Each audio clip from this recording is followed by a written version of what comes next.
Assalamu алейкум, құрметті ағайындар, құрметті бауырлар. Менің YouTube каналыма қош келдіңіздер. Енді мына YouTube каналын көп ойландым, не оқысам екен. Адамдарға не нәрсе ұнайды деп. Сонымен ары-бері ойландым.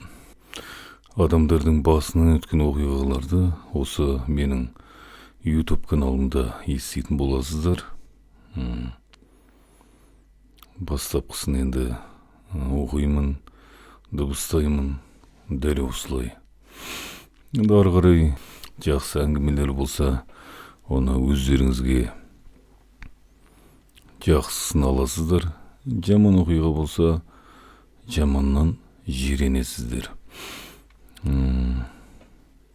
Сонымен кәдімгідей осылай отырамыз. Жаныңызда отырғандай боп қабылдай беріңіздер. Құрметті YouTube көрермендер, оқырмандар, Алла қаласа жай бастай береміз, дәл осылай. Енді бастапқыда енді монтажды қатты мен онша білмеймін. Сонымен білгенімше осылай қалай бар, солай сала беремін. Мен келін емес, қонақ едім. Жасым 27-де. Тұрмысқа шықпағанмын. Жақындарым күйеуге қашан шығасың, қашан тиесің, жасың өтіп барады ғой, деп жиі айтады. Қалай тиесің, кездескенде жігіттердің көп ұнамай тұрса, ер жігіттердің тәрбиесінде қандай қателік кеткен, бәрі әйтеуір алмай тұрып бағындырғысы келеді. Жасың келген сайын таңдап қаласың. Негізі мінсіз адам жоқ қой. Кейбір кемшіліктеріне көз жұму керек деді құрбыларым, жеңгелерім. Сонымен жарайды деп сөз салған бір жігітпен біраз жерге дейін барғанмын. Бірақ мына жағдайға куә болғанда ары қарай көз жұма алмадым. Ұялатындай жас қыз емессің ғой. Үйге қонаққа келсейші. Үйдегілерді шақырып жатыр.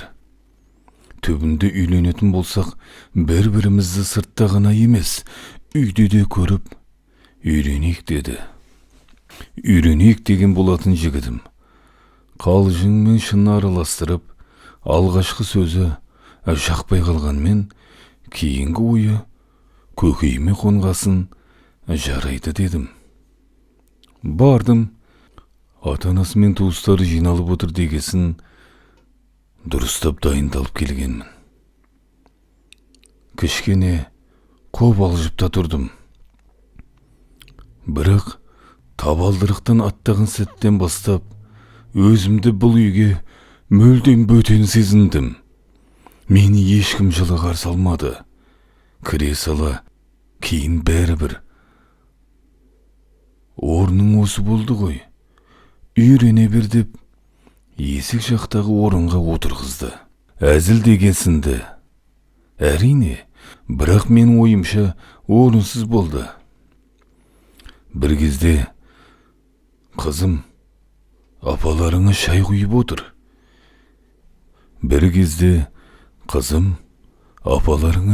отыр.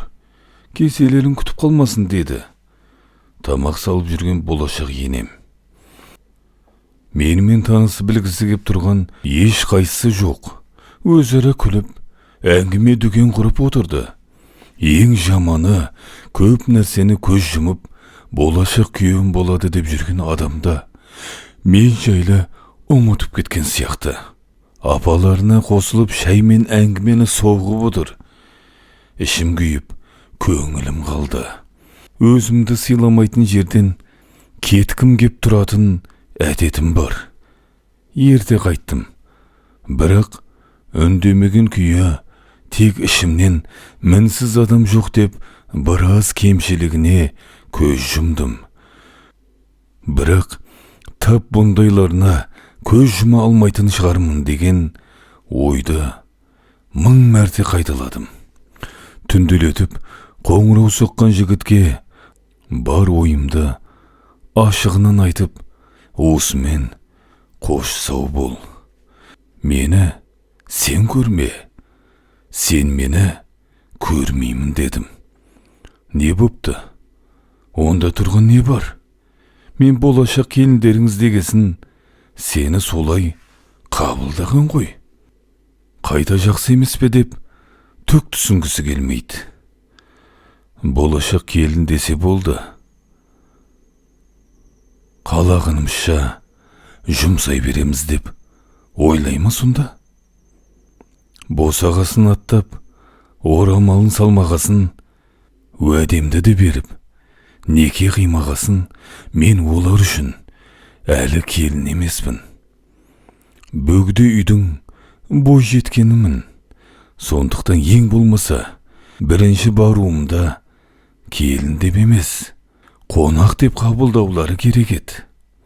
Ондай жанұяға түссем, жылдар илеулеріне көніп, қалыптарына құйылып, өзімді адам емес, тұрмыстық шаруаларды тындыра техника, ештеңеге қатысы пікірі жоқ, жиһаз сезінетін болармын.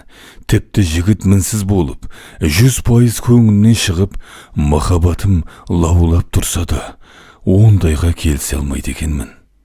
Бөтен үйге алғаш келген қызға бірден үй шаруасын жүктеу кісілік жат емес пе? Әлде менің түсінігім теріс пе? Білмеймін. Мен де ес білгелі осы өңірде өсіп келемін. Ешбір туысымнан, таныстарымнан, жігіттің жанұясымен танысуға келген қызға ондай қарым-қатынас жасағанын көрмеппін. Құрметті ютубқа